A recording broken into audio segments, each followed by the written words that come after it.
दोस्त थे, प्रकाश, संदीप और अंकुर।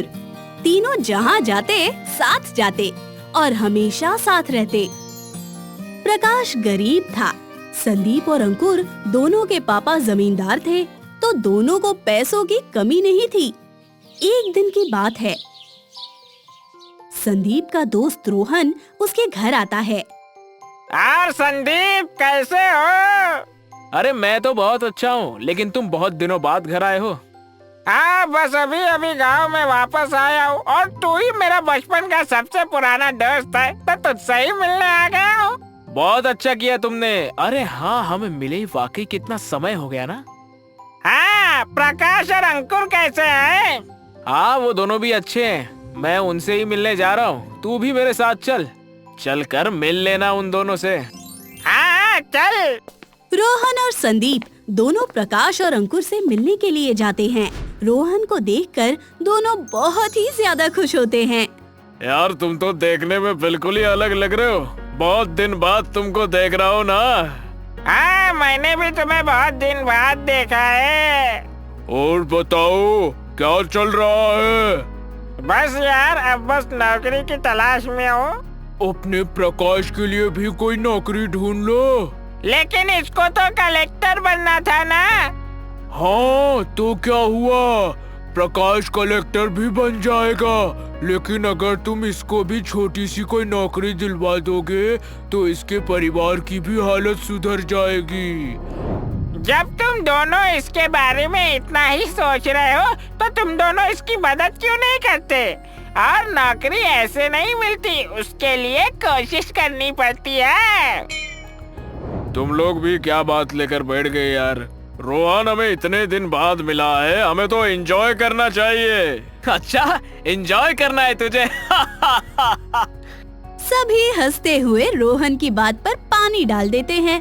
अब थोड़ी देर सभी दूसरे से बात करते हैं और फिर अपने अपने घर जाने लगते हैं। तभी अंकुर, तू मुझे घर छोड़ देगा क्या? हाँ हाँ, क्यों नहीं।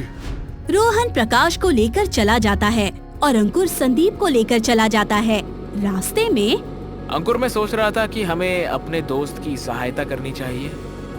हम उसकी मदद करेंगे तो उसकी आदत पड़ जाएगी, और मैं नहीं चाहता कि उसे हमारी मदद की आदत पड़े। और हमारा दोस्त बहुत मेहनत और बुद्धिमान है। अगर हम चाहते हैं कि हमारा दोस्त खुद ही अपने पैरों पर खड़ा हो जाए, तो इस समय उसकी मदद नहीं करना चाहिए। जब सही समय होगा तब हम उसकी मदद जरूर करेंगे। हाँ भाई, बात तो तेरी सही है। दूसरी तरफ रोहन प्रकाश को कहता है, तुम कलेक्टर बनना चाहते हो और तुमको इसके लिए बहुत पढ़ाई करना होगा। तुम्हारे दोस्त को तुम्हारी मदद करनी चाहिए। हाँ, वो तो है। वैसे तो तुम भी तो मेरे दोस्त हो ना, तुम भी मेरी मदद कर सकते हो ना।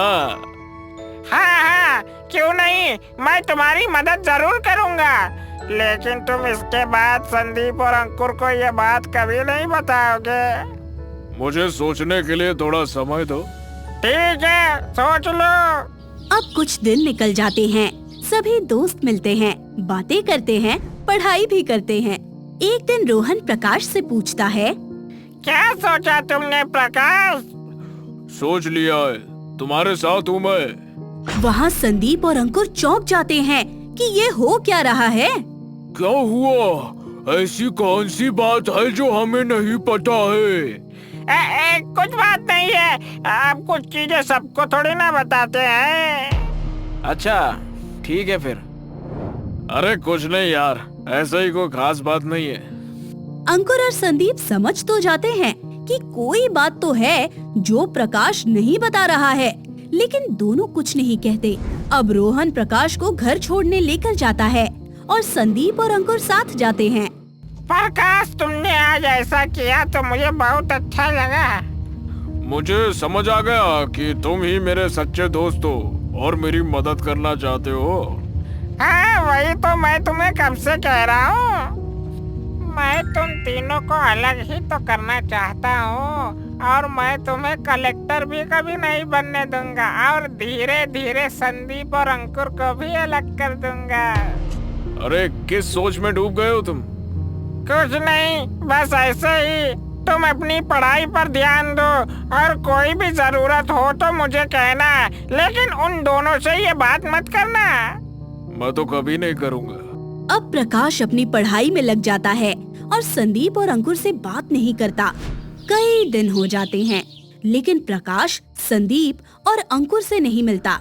एक दिन अंकुर रोहन से पूछता है, यार रोहन, हम प्रकाश से कितने दिन हो गए नहीं मिले, चल उससे मिलकर आते हैं।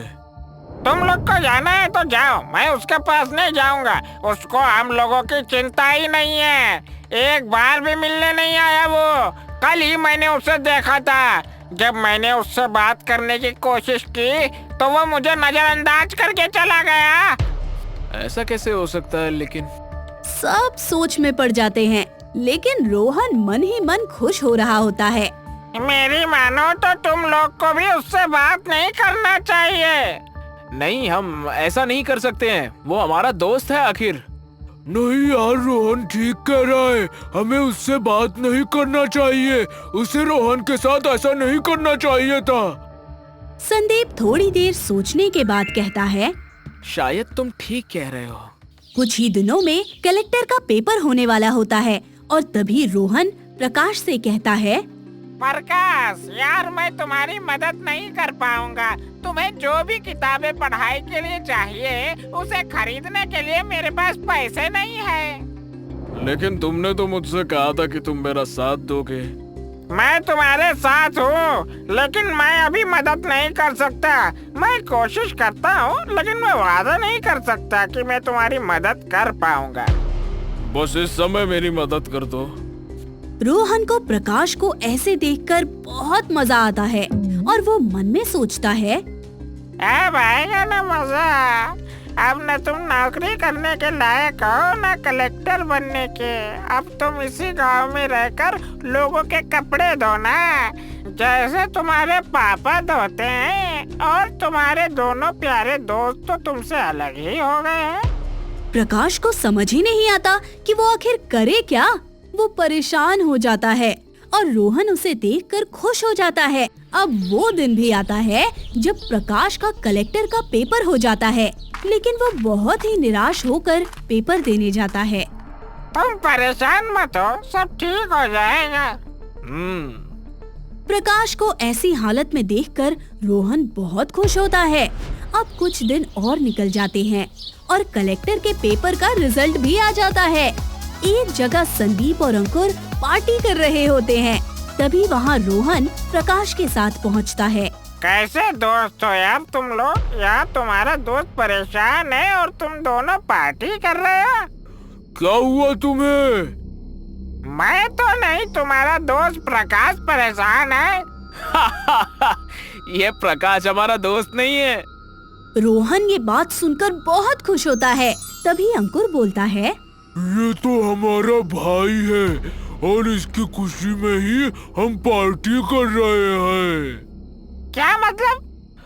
मतलब ये है कि रोहन, तुमने चाल तो बहुत अच्छी चली थी हमें अलग करने के लिए, लेकिन तुम हमारे रिश्ते को तोड़ नहीं पाए क्योंकि ये मेरे असली दोस्त हैं। हम तो शुरू से ही जानते थे कि तू ऐसा कुछ जरूर करेगा।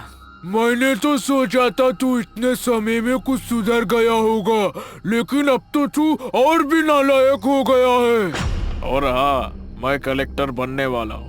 इन दिनों से मैं इसलिए नहीं मिला था क्योंकि मैं पढ़ाई कर रहा था और मैं साथ में एक नौकरी भी कर रहा था।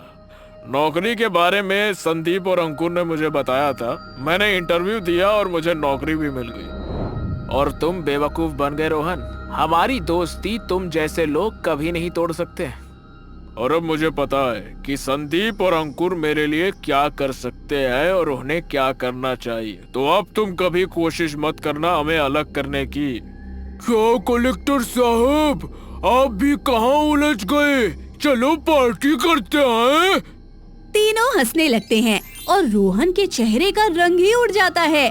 उसे अपने किए पर बहुत पछतावा होता है। मुझे माफ कर दो दोस्तों। इतना कहकर रोहन वहाँ से चला जाता है। तो दोस्तों, शिक्षा ये है कि असली दोस्त वो होता है जो सही रास्ता दिखाए, ना कि रास्ते से भटकाए।